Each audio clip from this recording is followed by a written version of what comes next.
कुलधरा के एक पेड़ के नीचे बूढ़े किसान और अलग अलग वर्गों के लोग शाम ढलने के बाद आकर बैठते हैं और देर रात तक उनकी बातचीत चलती रहती है। 1 महीने पहले उस गांव में भीषण बाढ़ आई थी जिसने गांव का रूप बदल दिया था।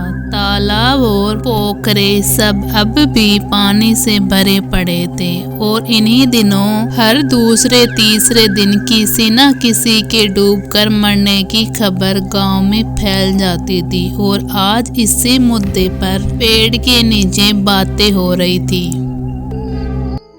जो भी कहिए हरिनारायण काका, ये घटनाएं वाकई अजीब है। अजीब क्या है मास्टर, बता। रात बिरात कोई लालटेन लेकर तालाब के किनारे जाएगा तो जाहिर सी बात है हादसा तो होगा ही। और मर भी तो सब उसी शमशान के पास वाले तालाब में ही तो रहे हैं। जो भी हो हरिनारायण काका, मास्टर बाबू ठीक ही कह रहे हैं। इससे पहले की बरसात में भी लोग मरे थे, लेकिन ऐसे 2 हफ्ते में 4 लोग डूबे हैं, ऐसा तो कभी नहीं हुआ। वो भी एक ही तालाब में डूबकर मरे हैं। अरे रहने दे, ये गांव है, कोई मुंबई और दिल्ली नहीं। यहाँ कौन सरकार आकर रोशनी लगवाएगी।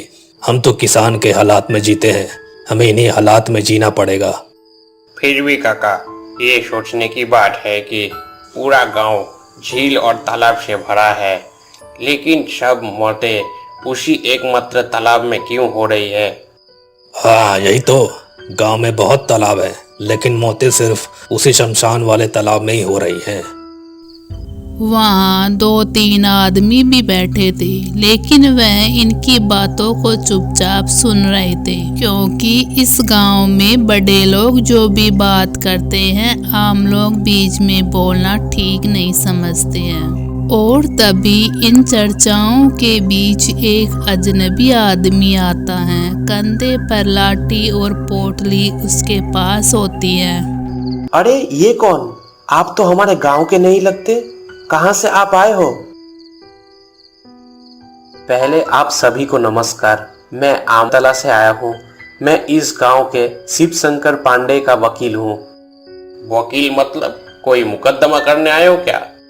हाँ, मेरे दादा की 8 बीघा जमीन मेरे साझेदारों ने हड़प ली है, मैं उसी पर मुकदमा करने आया हूँ। पर बाबू, आपने यहाँ आकर बहुत बड़ी गलती कर दी है। कुलधरा गांव में मुकदमेबाजी नहीं होती। यह सुनकर परदेसी आदमी जैसे बुझ सा गया।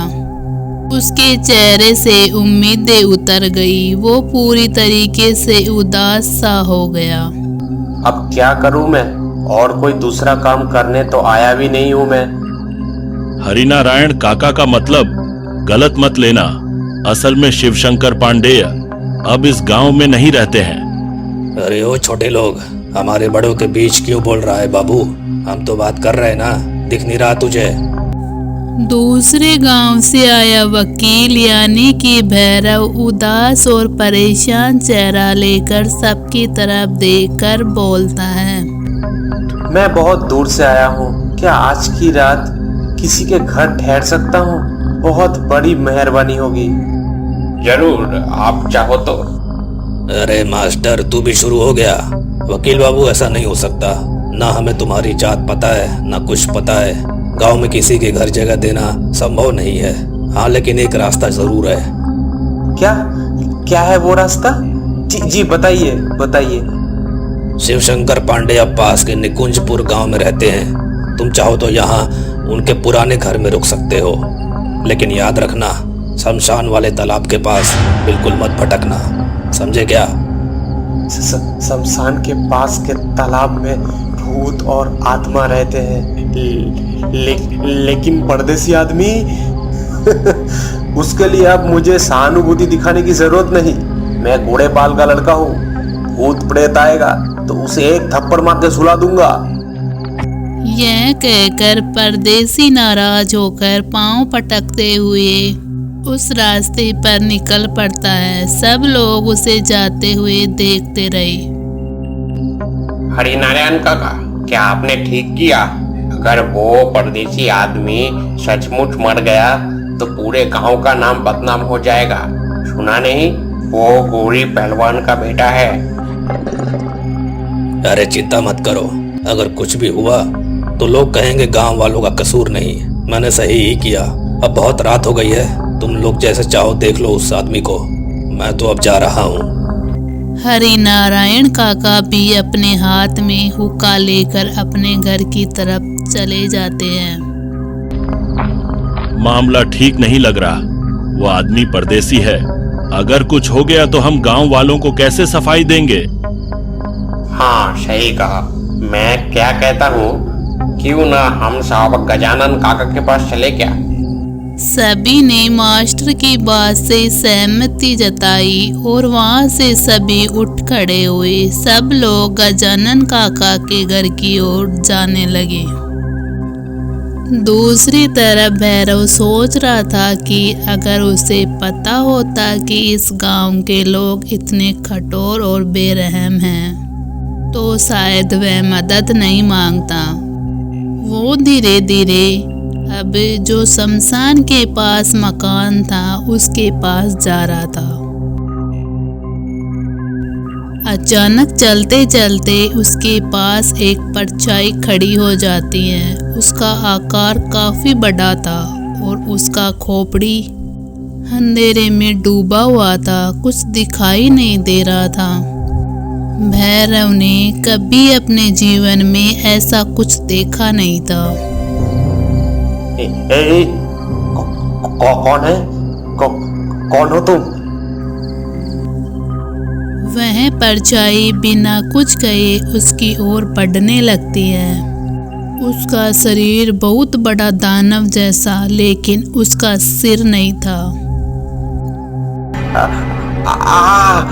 ये क्या है? नहीं, हे भगवान बचाओ मुझे, हे भगवान। उस दानव ने अपने लंबे हाथ से भैरव का सिर पकड़ लिया। भैरव डर से पत्थर सा जम गया। उस दानव ने भैरव को खींचते हुए शमशान की ओर ले जाने लगा और फिर शमशान में एक रहस्यमयी आवाज गूंजी।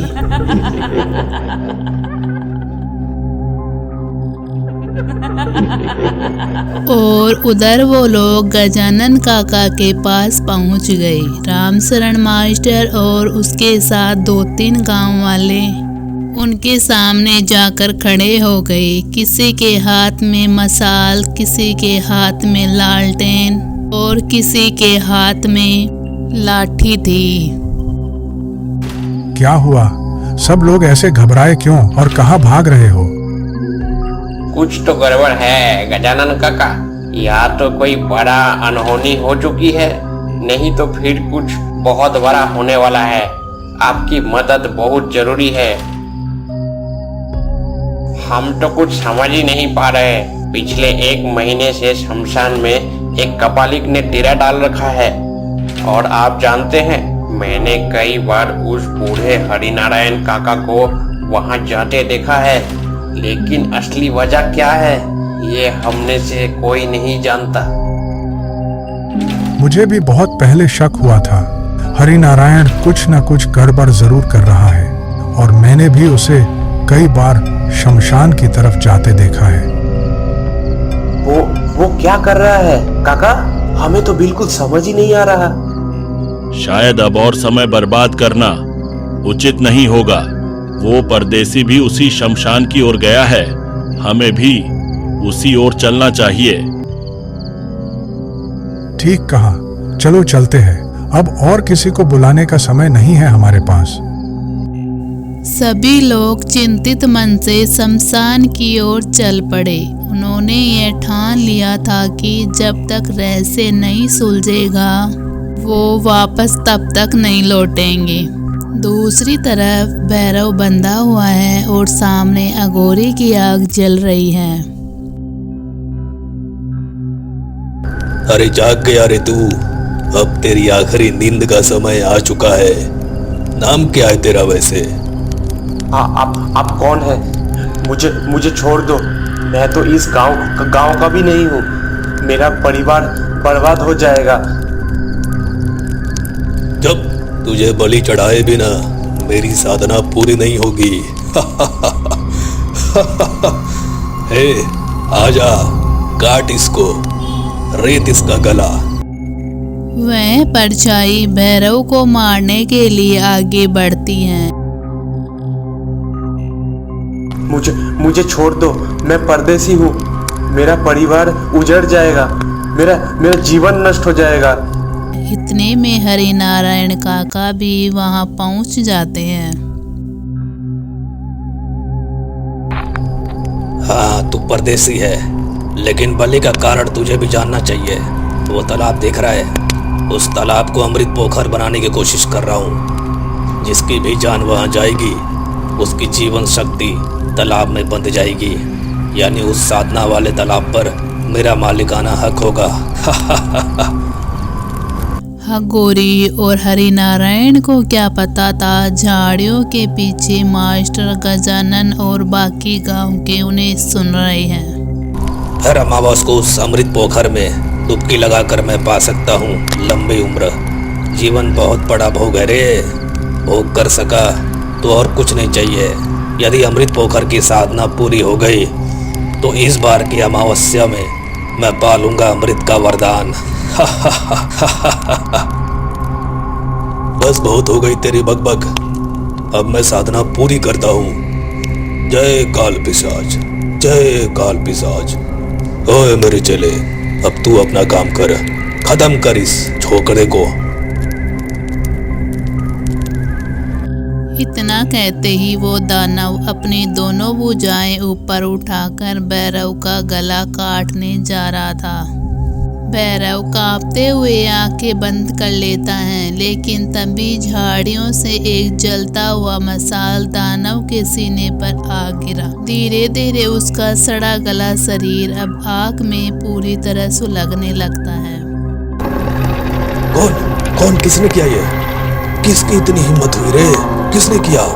झाड़ियों से गजानन काका और बाकी गांव वाले निकल आए। मसाल फेंकी थी रामशरण मास्टर ने, और अब दो लोग लाठियां लेकर खड़े थे।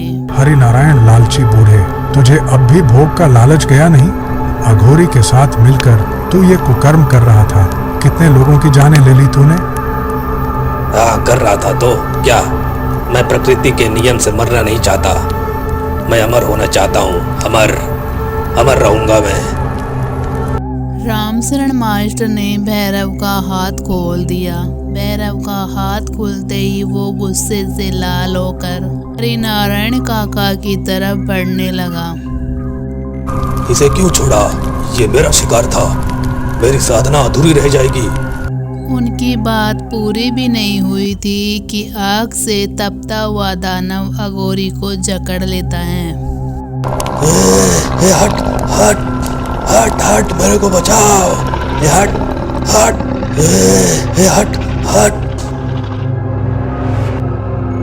गजानन काका जी, इस हरिनारायण को मेरे हवाले कर दीजिए। इसे और जीने का कोई अधिकार नहीं। आज मैं इसको मौत के घाट उतार के ही रहूंगा।